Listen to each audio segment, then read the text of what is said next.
Today, we have a Game Boy Advance from Goodwill. I got it for $20. It was not a green tag that day, so I actually paid 20 whole dollars for it. Boom. It was on hold for me, and I got it as a non-functional parts only, as is, no exchange, which anything you get from this particular Goodwill, there's no refunds in the electronic side, which is kind of annoying, but they also test all the electronics in this particular Goodwill. That's why I like going there. It's like almost an hour away from me, but it's well worth it sometimes, even though the prices are kind of high because it's Goodwill. I don't know what's wrong with this one. I have not tested it at all, and I forgot how sticky these stupid Goodwill stickers are. There's going to be a ton of residue when I peel that back. You can already see it, and I can feel it. It's sticky. So we're just going to leave that. We're going to look at it. We're going to see that it's got a bit of corrosion, and that's probably why it's not working.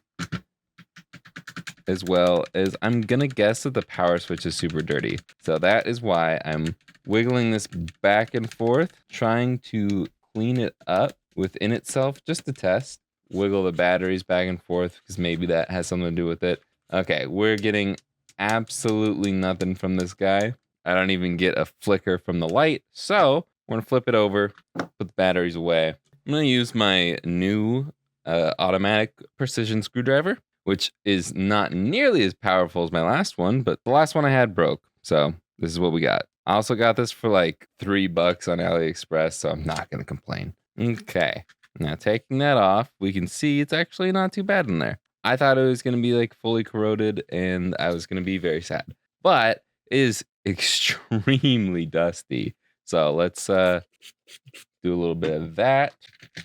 That one's not going to do enough damage, so let's swap to this. Ugh, that is like a very thick dust bunny. Nasty. Okay, now it looks like there's a slight bit of corrosion that is just wiping right off. Nice. We might not have to replace these, which would be awesome. I think I might just replace these anyways because it's the right thing to do. But I'm going to take the motherboard out now that we've gotten it a bit cleaner. And I'm going to pop these two tabs. Ow. I don't have much of a thumbnail right now, so that kind of hurt. And taking this out, it is not nearly as bad as I thought it was going to be.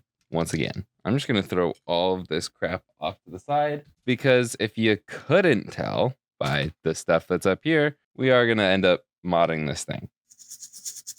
I don't know if this speaker is going to end up working or if it's just covered in dust.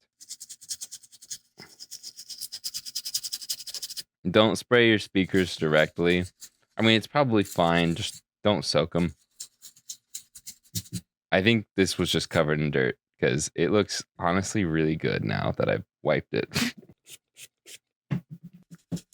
And cleaning that off, it's got some wear and tear on the old button pads. Might be able to see here. There is some dark spots on our gold pads. Not exactly what we want. But I'm going to go ahead and take this fiberglass pen and wipe each of these gold pads down. It will scrape off the dirt in a very satisfying way. Like that one was, out of focus. But that one's pretty bad. Even with like the quick wipe that I did initially, it made it very clean very fast. And it is altogether a little bit dingier, but that's because there's a lot of dirt on the end of my pen. But I'm going to spray this paper towel, wipe her down a little bit, and not too shabby. Not too shabby. She's looking a lot cleaner. Still not great. Man, there's a lot of dirt in that cart slot. Just get a bunch in there. I'm going to need to get this other brush in there because these bristles are a little longer than the toothbrush. But I think I'm ultimately going to need to put this in the ultrasonic cleaner to really get it clean. We'll see. This might be enough of a job.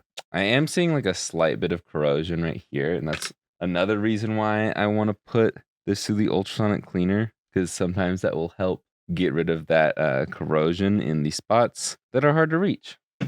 That is much, much better. But yeah, there's still quite a bit of dirt in a lot of these spots that it's just hard to get to. So for now, I'm going to focus on cleaning this power switch, and then we're going to test it again. So I'm turning my soldering iron up to 300 degrees Celsius. And while I'm doing that, I'm going to put a bit of flux down on each side of this power switch. And now that we're up to temp, we can add a bit of solder to both ends to make it a little easier to solder and desolder. I like to move it into the on position, and then I can slide my tweezers underneath here, melt that solder, and then lift up that tab. The power switch is kind of flying now. And that's not the grossest power switch I've ever seen, but the actual plastic piece of the power switch is pretty dark. It's not supposed to be black like that. I mean, the plastic is supposed to be black, but this metal is supposed to be like a brass copper-esque color. But we can take our fiberglass pen and once again clean this up. Just going back and forth, and it looks a lot nicer. Now, if you don't have a fiberglass pen at home and you're trying to follow along with me, it's fine. You don't need one. It's just a really useful tool that is actually pretty darn cheap. And it's very helpful for things like this part of the power switch where it's very fragile. It's really good at gently scraping the corrosion, the oxidization off of pieces of metal. But as I was saying, you don't really need one of these. It's just really helpful. And they're not that expensive. They're like $8 for like a pack of 4 on Amazon. Try to remember to link some down below. But you can also use a toothbrush with some alcohol. You can use Q-tip. Couldn't think of what a Q-tip was called. I think Q-tip is probably the way to go. And also a paper towel if you can really get in there, but it's kind of hard with the limited space we're given. And then now we can just solder this back down. Make sure it's nice and even and nice and flat. And then I'm going to zoom out here. Got a lot of dirt on my mat, but I am just going to pop some batteries into here to see if it turns on. Because I have a feeling it's going to turn on. And we just need this to light up green or red. I'm going to turn it into the on position. I'm going to put this onto the negative and then this onto the positive. And look at that. It turns right on. Boom. I don't know if you can see that. Let me zoom in. Put a little shadow so you can see it easier. On, off, on, off, on. And speaker works too. The volume wheel is definitely dirty. If you have a dirty volume wheel, it won't work very well at the max. But if you turn it down just a little bit, you can hear it pretty well. So it's just not going to pick up well on this microphone because this is a podcasting microphone. That's the microphone that I use, the SM7B. Anyways, from here, I think I will swap these things. And yeah, I'll just swap these things and then I'll probably throw it into the ultrasonic cleaner. That way we can hopefully clean up a bit of the rust that's on the shielding here, or hopefully just dirt, not rust. It looks more like dirt than rust because there's a lot of dirt everywhere else. And hopefully that'll clean up our volume wheel so we won't have to replace it. Same thing with the headphone jack, even though I did get that surface corrosion off pretty easily. So we don't need to do the positive pad, so I won't. But I will go ahead and get out some of this because I don't see any more on my desk anywhere. And what I like to do to remove these things is I like to put a bit of flux down there. And then I like to heat it up, wiggle it back and forth as I'm heating up that solder, and it'll pop out pretty much on its own. Then, whew, that's stinky. It's almost like there's corrosion in it. We can sop up the excess solder. Poof, I don't really have a good way to hold this motherboard in place, but we can get a good chunk of that gone. Whew. I'm going to look over at the bottom side, and I'm actually going to use some alcohol, clean that area up a little bit more. Use my toothbrush because we're not going to really be able to clean underneath that spot once we put the new tab in. And it looks like I only have 2 of these left. Nice. I will also try to remember to link the battery tabs in the description, but bear with me. I make these videos like really far ahead. So I'm going to stick that in there. And then these tabs don't really curl, the aftermarket ones. So I like to take my tweezers and curl them myself. That way they don't fall out before I solder it. It can be really annoying. So that's how I do it. And then we can put more flux down. We can add our solder once my iron is back up to temperature. And whew, a lot of that corrosion is still burning off as we're adding flux and solder. I'm gonna clean my tip and we're pretty much done here. Now, even though I'm going to put this in the ultrasonic cleaner, I definitely recommend trying to get rid of the flux if you can. I mean, you don't have to. The flux that I use is no clean flux, but it's sticky, it's gross, and it doesn't really come off in the ultrasonic cleaner. But if I use this flux remover, put a couple of drops on there after I spray it with alcohol, usually better than that, it should bubble up. There we go. Maybe I didn't spray it with alcohol first, or I waited too long, because I swear I did spray it with alcohol first. I have a secondary toothbrush that I use for flux removing. You spray it, you drop the flux remover on, you spray it again, and then it's supposed to come off a lot easier, but not too well. I think that's mostly just the corrosion being stubborn, the burnt corrosion. So you can take something like tweezers and just scrape that off gently. It comes off pretty darn easily. And then wipe down a little bit more, spray it again, scrub a dub, and then it's pretty much good to throw in our ultrasonic cleaner. But wait, don't throw it in there yet. Remove your speaker first. We know that the speaker works, so we can not throw the speaker away. And we're going to desolder the speaker, because if you throw it in the ultrasonic cleaner, you're going to ruin the speaker. I learned that the hard way. I killed about 20 speakers the day I learned that, because the first couple times I used my ultrasonic cleaner, I did it to DMG motherboards, which don't have the speakers on that particular motherboard, and then I did it to SB motherboards, and again, no speakers on those. They are removable on the SP. These are soldered on. So when I did my colors in my pockets in my advances, I killed all of the speakers. So I just remove it like that and then throw it in like so. That is it. From there, I'll probably pick back up, and I don't know if I will do this same mod or not, because I don't know if I'm going to be throwing this in the ultrasonic cleaner anytime soon. I'm pretty ahead on second channel videos, and I want to wait to clean this in the ultrasonic cleaner with other things that I need to clean in there, because it's a big ultrasonic cleaner, so I'm not going to get it all out just for one little board. But don't worry, I've got more stuff to clean in the near future. And for you, it will be right now. Okay, so last night I threw this in the ultrasonic cleaner with the N64s that I just made, retroremaster.com, and it's still got some residue on it. Hold up. Gonna take toothbrush, a little more alcohol. It likes to hang around the pins. That's about it. But I'm gonna put a little bit more alcohol in there, just in case there's some residue up in there. This looks a lot better. All of it looks a lot better, honestly. Just a little bit of extra residue from the cleaner. It's not that bad. It literally just wipes away. And we can go ahead and solder the speaker back on and see if the sound is working. Wires are soldered. We can do our little twist. We can get this bad boy out. Then we can hit negative over here, positive over here. Yep. I'm going to turn this way up for you guys to hear.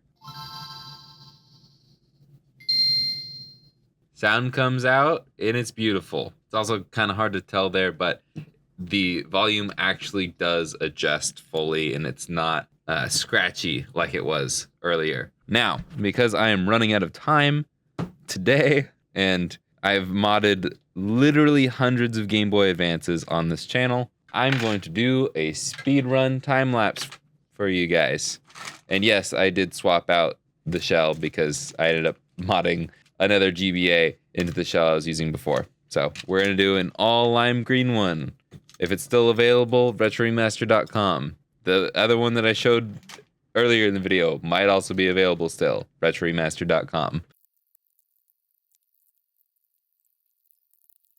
Okay, only problem is this cartridge is very worn out, so I don't know if it's the cart slot or the cartridge itself. We'll try this again. Maybe we'll try This, I think it might be the cartridge. L and R not working, but all the other buttons are working. You just have to press kind of hard. Okay. I do have Rocky here. It's been deep cleaned. I will test a few more games off camera and tell you if it works right here. Well, there's definitely more to the video because left is not working as well as right. You have to really press hard on left. So at a later date, I will get back in here and fix that. But right now, I'm out of time. Yay, I love that the video is never ending. When we last left off, 5 seconds ago for you guys, I don't quite remember what was happening. So I'm going to retest this. The black background with the red text is very hard to show up on camera.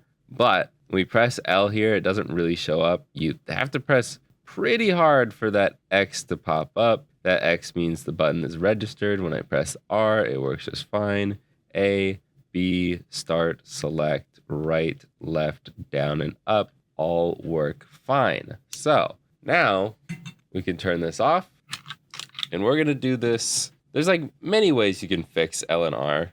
The simplest way is to just clean it. I think because it's just wanting me to press it down hard, it just needs a little bit of a clean. But if after we clean it, it's still not doing well, we'll just replace it.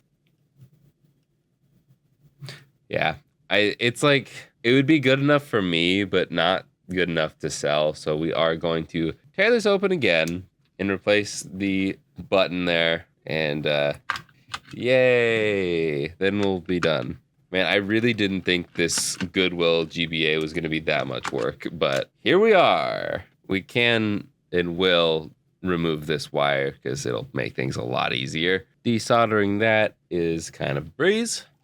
And from here, we can put some flux down on all 4 of these to make life a little easier.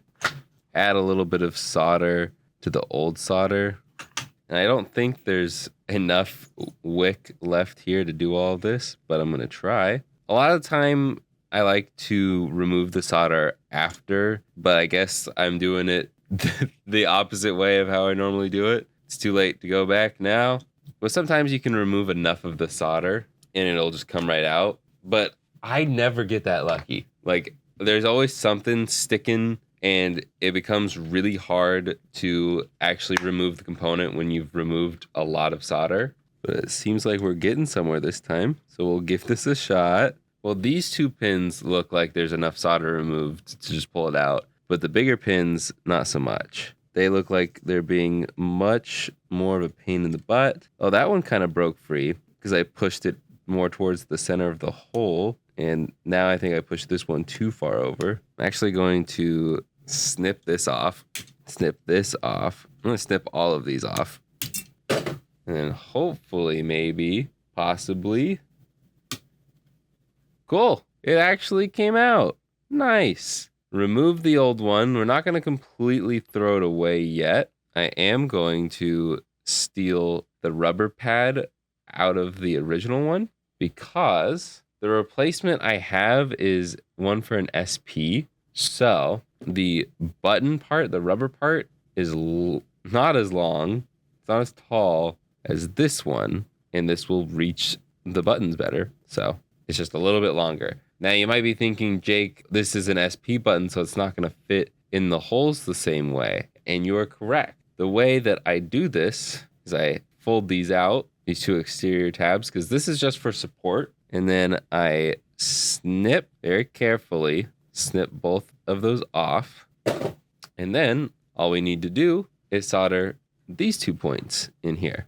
First things first, I want to just clean up this area a little bit more, which I might not even need to get out the solder wick again. I'm just going to flatten all of those out. This one doesn't matter so much, but just these 2. Make sure it's nice and even there. Then we can stick those 2 pins through these first 2 holes here. I'm just going to let it rest on the mat. And I know there's a ton of flux over here already. I don't think there's such thing as too much flux. Then we can just push some solder in and push some solder in and let go, and we're done. It looks pretty darn even there. Just to clean it up a little bit, because even though it's no clean flux, that's a lot of flux. And then that just looks so much better. We can zoom out. Oh, oops. Almost forgot. We can save that for last. But I'm going to wipe this gross flux alcohol spot down. And we can place our motherboard back down. Making sure those wires aren't over anything important. Then after screwing it down, we can put the ribbon cable back in. And of course, solder the last wire back in its spot. That second from the left. We can put that last plastic piece back in. We can screw it all down once and for all. Okay, cart inserted. Battery door closed. Game Boy on. Here we go. Ladies and gentlemen, A and B work. Right, start, select, right, left, down, up, and left button works. Look at that. Oh, so beautiful. RNL working so perfectly. Man, now, if you want this Game Boy, it's probably already up for sale. It may already be gone because I don't know when I'm posting this video, but putting this sticker on officially means it is ready for sale, and there should be a listing already up on my website, retroremaster.com. There should also be a link in the description. That is horribly crooked. There we go. I am done with this nightmare of a Game Boy. It is fixed, and it is working, and it can be yours at retroremastered.com.